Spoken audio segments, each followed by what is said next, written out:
The students visit Bali last year. Incorrect. The students were visit Bali last year. Incorrect. The students were visited Bali last year. Incorrect. The students visited Bali last year. Yeah, correct. Para siswa mengunjungi Bali tahun yang lalu.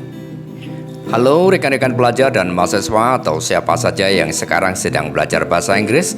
Selamat berjumpa kembali dengan English for You dengan menggunakan metode SPEL, Simple and Practical English Language Lesson. Pada sesi 10 ini kita masih akan belajar cara bercerita tentang waktu lampau tetapi menggunakan kata kerja. Kata kerja yang kita pakai adalah bentuk lampau atau kita sepakati untuk mempermudah saja V2. Kata kerja lampau atau V2 berlaku untuk semua subjek tanpa ada penambahan apapun. Berbeda dengan V1 apabila subjeknya orang ketiga tunggal, he, she, atau it, maka V1 harus ditambah dengan S atau ES. Tetapi tidak demikian untuk V2 atau lampau. Ada dua macam V2 atau lampau, yaitu regular verbs, kata kerja beraturan, dan irregular verbs, kata kerja tak beraturan. Untuk yang beraturan sangatlah mudah karena kita hanya menambahkan ed atau d saja bila kata kerja itu sudah berakhir dengan e untuk menjadi lampau atau V2. Sedangkan V2 yang tak beraturan kita tidak punya rumusnya sehingga kita cukup menghafalkan dari tabel yang sudah ada saja. Perlu ditegaskan bahwa V1 dan V2 bahkan V3 dan V-ing artinya sama.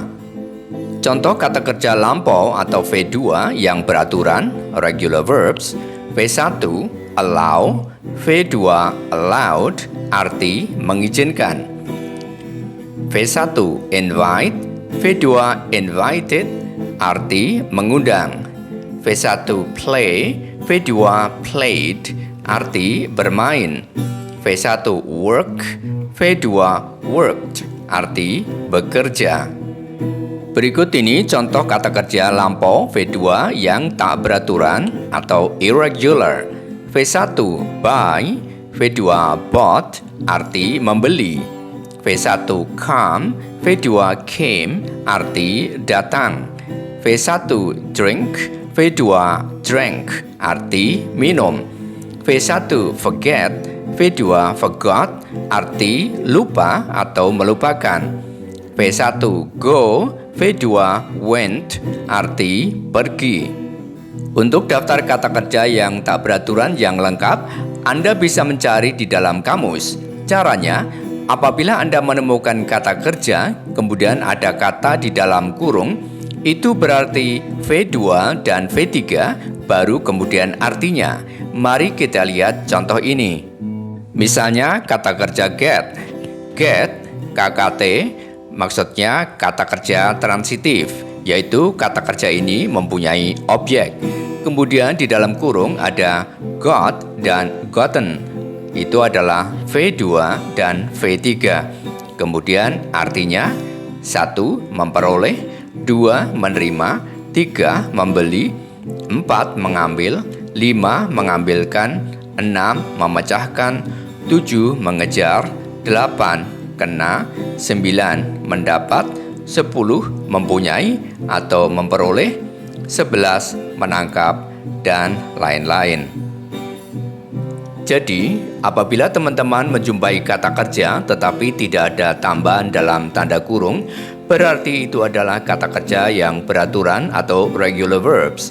Berarti V2 dan V3 sama, cukup dengan menambahkan ed saja. Tetapi bila berakhir dengan e, tambahkan d saja. Bagaimana teman-teman? Sudah menangkap idenya?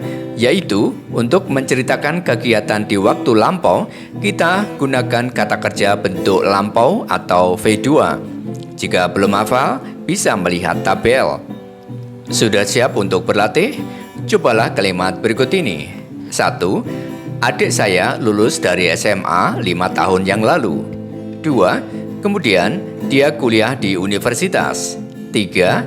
Dia mengambil jurusan bahasa Inggris. 4. Dia belajar bahasa Inggris selama 4,5 tahun. 5. Dia lulus dari universitas itu 3 bulan yang lalu. 6. Dia menghadiri upacara wisudanya bulan yang lalu. 7. Ayah dan ibu saya juga mendapat undangan. 8. Setelah upacara wisuda, kami mengadakan pesta kecil di rumah. 9. Semuanya merasa sangat gembira. Sebelum Anda memulai, barangkali Anda menjumpai kata baru V2, lulus, graduated, kuliah, went to a university, mengambil jurusan, majored in, menghadiri, attended. Upacara wisuda, graduation ceremony, mendapat, got, undangan, an invitation, mengadakan, had, pesta kecil, a small party, semuanya, everyone, merasa, felt. Bagaimana teman-teman? Apakah sudah menjadi seperti ini? 1. My younger brother graduated from senior high school 5 years ago. 2. Then, he went to a university. 3. He majored in English. 4. He studied English for 4.5 years. 5. He graduated from the university 3 months ago. 6. He attended the graduation ceremony last month. 7. My father and my mother also got an invitation. 8. After the graduation ceremony, we had a small party at home. 9. Everyone felt very happy. Bagaimana teman-teman? Mudah sekali bukan? Seperti di latihan sebelumnya, bila Anda tidak cocok dengan 9 kalimat tadi, itu sangat bagus. Karena Anda harus bisa membuat kalimat sendiri sesuai dengan kebutuhan Anda. Baik teman-teman, sampai di sini dulu untuk sesi 10 ini. Selamat berlatih. Bila ada pendapat dan kesulitan, silakan tulis di kolom komentar. Keep learning, keep practicing, keep improving, and keep in touch. Teruslah belajar, teruslah berlatih, teruslah maju, dan ikuti terus program ini. See you around. Bye-bye.